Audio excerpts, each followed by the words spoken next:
Info terupdate pagi-pagi pencairan PKH tahap 5 dan BPNT tahap 6 di bulan September tahun 2024.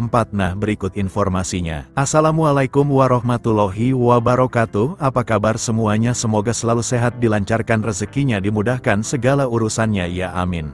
Nah, di video kali ini saya akan berbagi informasi yaitu aturan penting terkait pencairan bantuan PKH tahap 5 alokasi September-Oktober tahun 2024. Nah, lalu kira-kira ada aturan terbaru seperti apa ya? Maka dari itu simak terus videonya sampai selesai agar supaya tidak menimbulkan gagal paham dalam menyerap informasinya.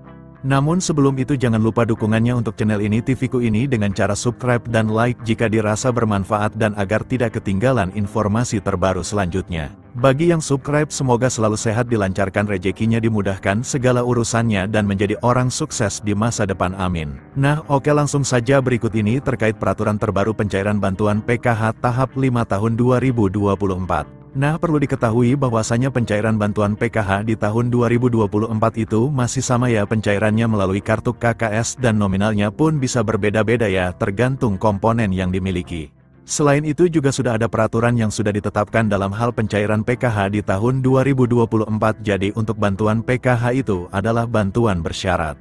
Jadi harus memiliki komponen PKH seperti anak balita, kemudian anak sekolah SD, anak sekolah SMP, anak sekolah SMA, kemudian penyandang disabilitas berat, dan juga komponen PKH lansia, serta komponen ibu hamil.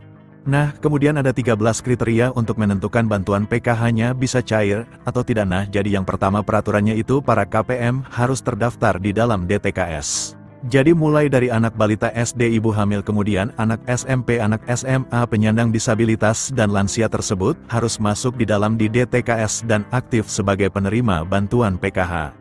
Kemudian yang kedua, di dalam keluarga maksimal hanya 4 komponen saja yang bisa masuk ke dalam bantuan PKH. Kemudian yang ketiga, prioritas bantuan PKH yang memiliki komponen datanya itu harus aktif ya dan padat antara di DTKS dengan Dukcapil. Kemudian peraturan yang kelima, jika kalian terdaftar sebagai penerima bantuan PKH anak sekolah baik itu SD, SMP maupun SMA, ini datanya harus terdaftar di aplikasi Dapodik sekolah masing-masing dan datanya badan dengan di DTKS, jadi tidak boleh ada perbedaan. Selanjutnya yang keenam, untuk komponen PKH balita yang disebut sebagai komponen PKH balita itu adalah hingga anak yang kedua saja ya, apabila ada balita ketiga ataupun balita keempat dan seterusnya, maka sudah tidak dapat dibilang penerima bantuan PKH lagi ya, karena dibatasi sampai balita kedua saja. Selanjutnya peraturan ke-8 untuk komponen disabilitas, jadi maksimalnya itu ada 4 orang ya yang bisa menerima bantuan PKH.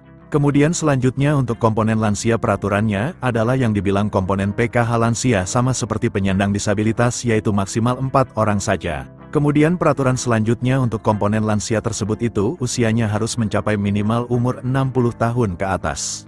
Selanjutnya untuk komponen cucu itu juga bisa masuk ke dalam pencairan bantuan PKH asalkan lolos sebagai penerima dan memenuhi persyaratan.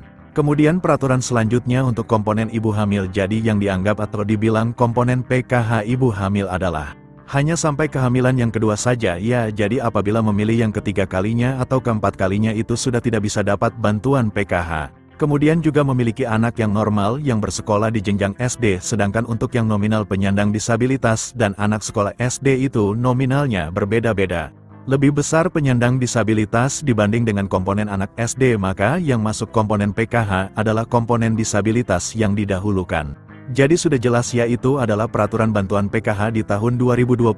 Sementara untuk jadwal pencairannya, jika tidak ada perubahan, akan dicairkan di antara bulan ini atau Oktober tahun 2024. Nah, sekian dulu informasi ini, semoga bermanfaat bagi semua KPM. Assalamualaikum warahmatullahi wabarakatuh.